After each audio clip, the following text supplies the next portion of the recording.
Kagara afite ukuntu ari kubaka ekipe ye.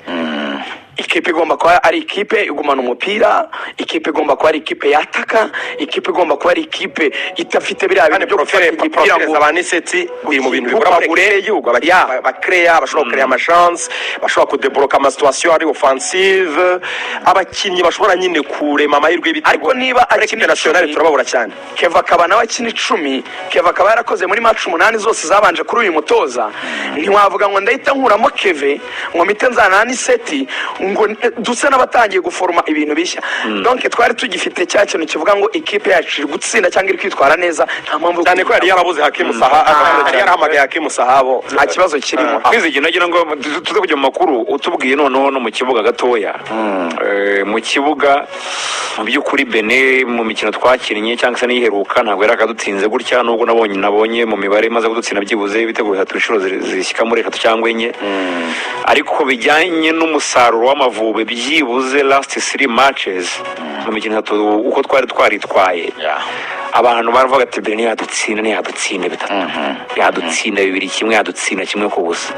Batunguwe n'iriya resulta. Iki cyabaye resulta yatunguye buri wese wari hafi ya equipe nationale, yatunguye buri munyarwanda wese wari umaze igihe akurikira ikipe yiwe. Nta muntu n'umwe utarigeze atungurwa.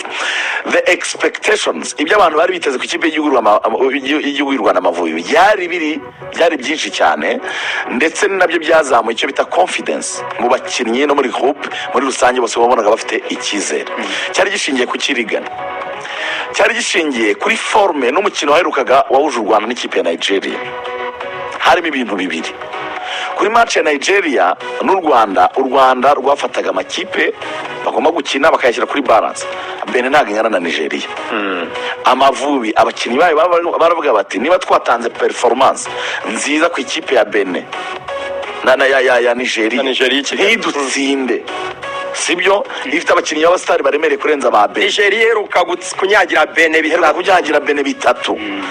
Birashoboka ko ikipe ya Benin bari bashyizemo akantu ka relativisme, bavuga ngo niba Nigeria inyagira Benin, iyo Nigeria tukayinigira i Kigali ntidutsinde, n'uruca abana twatsinda Benin. Ni nacyo n'umutoza yavugaga ukomeza ko n'ubushize dutsinda muri qualification zo gushaka tishya kujya mu gikombe cy'isi, yadutsinze igitego 1 ku busa.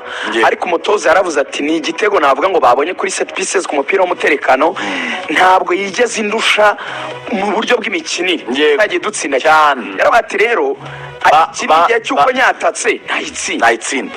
Naho rero confidence naho zavaga. Cyari cyambere. Icya kabiri ni umutoza w'ikipe y'u Rwanda Amavubi yaravuga ngo icyatumye ntsindwa uwo mukino wari wirifeyo, natsinzwe n'ibintu bitatu.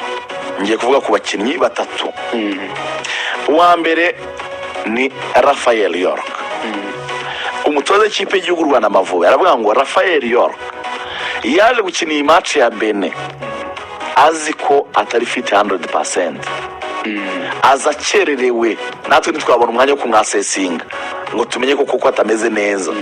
Naho umukinnyi yaravunitse, rero kubona umutoza amushinja ko yamubeshye, nyine amushinja ko yamubeshye akaza mu ikipe y'igihugu kandi afite ikibazo, ntiyabimubwira atuma mwizera. Aravuga ati byatumye nkora remplacement force ya York kuri iyi match nyitakaza. Icya kabiri ni Rubanguka Steven ari nibeshyeho, ntiyame ibisubizo, ariko maye umwanya Kazemiro anyereka ko areponda neza kumurusha. Aravuga ati noneho Kazemiro ndamufite, nzajya mubanzamo. Raphael York wambeshye, mfite kwizera Georgia azana ibisubizo birenze ibyo Raphael York yamaye muri uwo mukino. Hakim Sahab ashinda nyine, donc avuga ko afite nyine tundi funo n'umwakuye muri kampu. Ikibazo cya Hakim Sahab avuga ko ari iki kibazo, ari iki ko ntabwo twese tukimenya. Ubundi ikibazo cyabonye avuga ngo yaraganirijwe inshuro nyinshi, ko ari ikibazo bagiranye. Ariko dore kwizigira wenda mwana y'imyaka 19 ubundi ni n'ikibazo dushobora kuzagira muri equipe nationale. Coach nge nemera ko yagerageje gukora neza, ntarebeye kuri no match gusa twatsinzwe 3 ku busa. Tujye tunibuka yuko twamusingizaga mu minsi mike ishize, kandi tunibwize no kuri twirebe mu ndorerwamo yabo turibo. Mu by'ukuri ntabwo umutoza yarari gukora nabi muri match zabanje, yakoraga ibishoboka, wabonaga ikipe igerageza, ntabwo byari bibi cyane. Ariko afite ikintu cyo gukomeza utuntu duto, ntabwo ari ikintu cyiza. Uyu mwana yagiye akerererwa Sahabu, ni kwa kundi uzi iyo bagiye gukora nk'inama yego mbere ya mace umwana agakererwaho nk'iminota ingahe noneho abantu bakavuga yuko ngo umutoza yagiye amubwira ati abanyarwanda baragukunda fata umupira bakagufana bakakwishimira ariko uracyari muto haracyari umwanya wo kugira ibyo wongera mu mikinire yawe no kuri fizike ku mubiri hano mbwira tukore gym ugire ute ubizamure noneho kutamubanzamo ntabwo cyari ikibazo ku mwana ko yari abizi ko afite igihe kirekire no muri krebe ariko ikibazo yabwiye abandi nabo muri staff ngo ntabwo nshaka special treatment ku mwana yego noneho umwana mu gukererwa azi niyo message utuntu atemeranyaho gutyo bihita bituma umwana atangira kuba frustrated yumva ni nk'ari ikibazo cyo kumutoza atamukunda nawe wabyumva yego so ako kantu rero ko kutumvikana no gusubizanya gatuma dusa n'umudropinze ubu icyo ni icyambere ntekereza ko ku myaka y'uriya mwana amakuru mfite ngo famiye ye mama araregreta cyane ko yarafashe decision yo kwemera ko umwana waza gukinira amavubi special treatment umutoza atemera yatangijwe na federasiyo treatinga gasahabo mu buryo buri special oya uretse gato gute none se special treatment ye nawe turabizi ko Hakimu Sahabo muri ekipe y'igihugu hari amafaranga yiyongera yahabagaga kuri mission arenze amafaranga